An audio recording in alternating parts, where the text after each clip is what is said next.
Hello, it's Peter Bradshaw here from The Guardian. Welcome back to this review channel. And I've had a message here from Ron Imaginary who says, Dear Pete, which viral video do you think most symbolises your status as radical disruptor critic, challenging the bland storefront of mainstream media?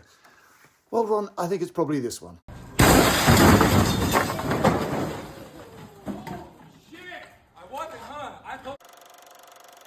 Angelina Jolie declaims an imperious performance as opera star Maria Callas in the strange, sad, mordantly witty film from screenwriter Stephen Knight and director Pablo Larraín, showing her declining months in Paris in 1977, the lioness in winter, succumbing with a kind of ecstatic defiance to illness and loneliness. We just want to know what the hell happened to you.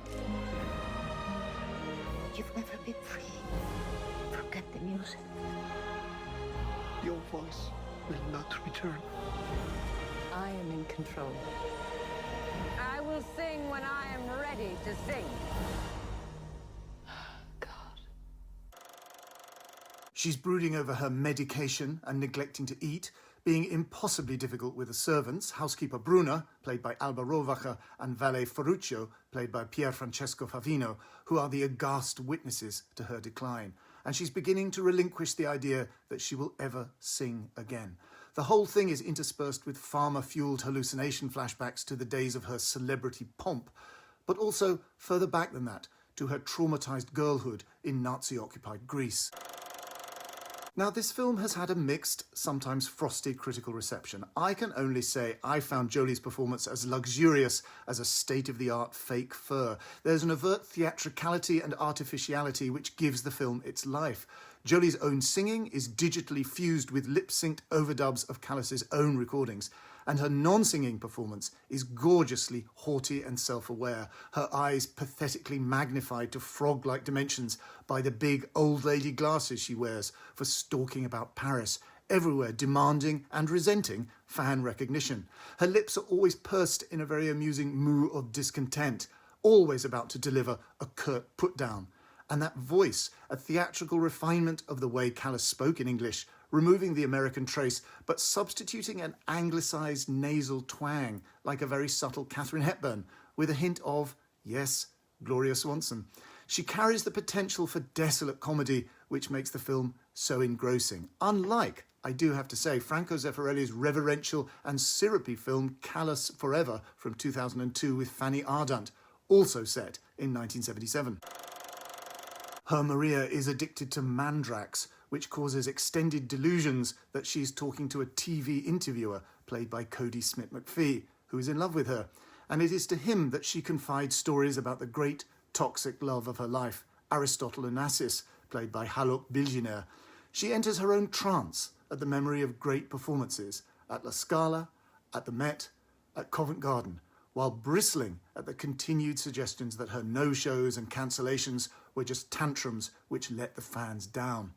She gets Ferruccio to buy a tape recorder so that she can compare her former and current speaking self, like Beckett's Crap's last tape. There are sensational confrontations over restaurant tables, intimate performance spaces.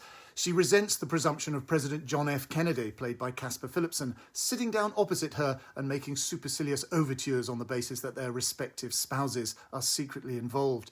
And Valerina Golino is quietly furious as her acerbic sister Jacinthi, who confronts Maria about her self-indulgence and self-destruction at a Paris cafe.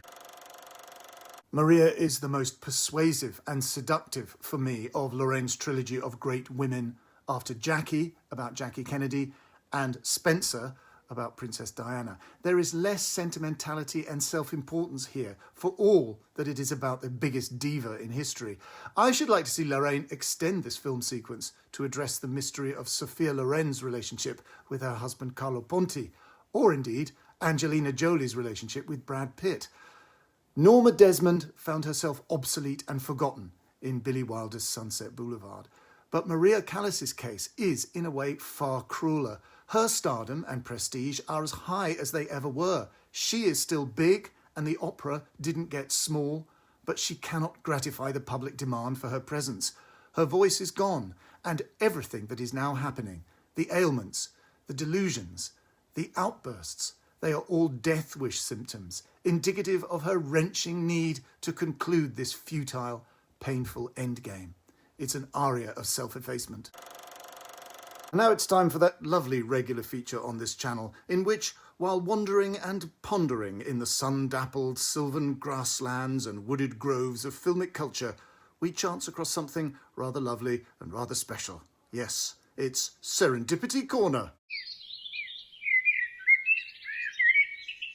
With Pablo Larraín's Maria out this week, perhaps it's time to take another look at that very interesting part of Maria Callas's career, which is not, in fact, mentioned in the new Angelina Jolie film. It is Maria Callas's sole film performance, taking the lead in Pier Paolo Pasolini's 1969 film Medea, a title which subtly echoes the star's own first name, based on the Euripides play, playing the high priestess and granddaughter of the sun god Helios, who leaves her native land of Colchis and helps Jason steal the Golden Fleece, slaughtering, in fact, her own brother in the process. She marries him, gives him children, but is then thrown over by Jason for another princess bride, whom she kills along with their children.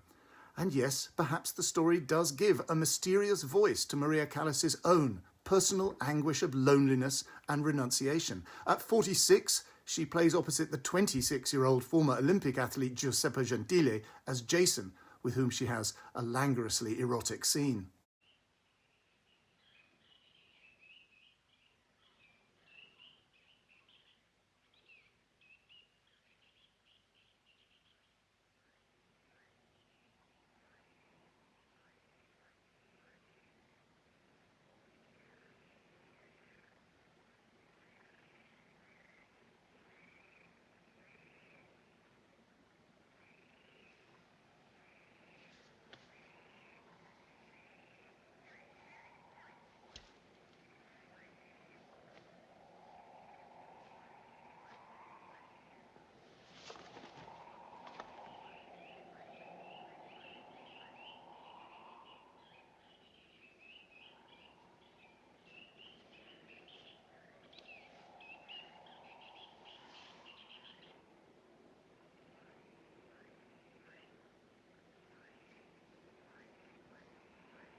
Maria Callas, in fact, sang in 1953 in Cherubini's 18th century opera Medea at La Scala, with Leonard Bernstein conducting. But this is very different.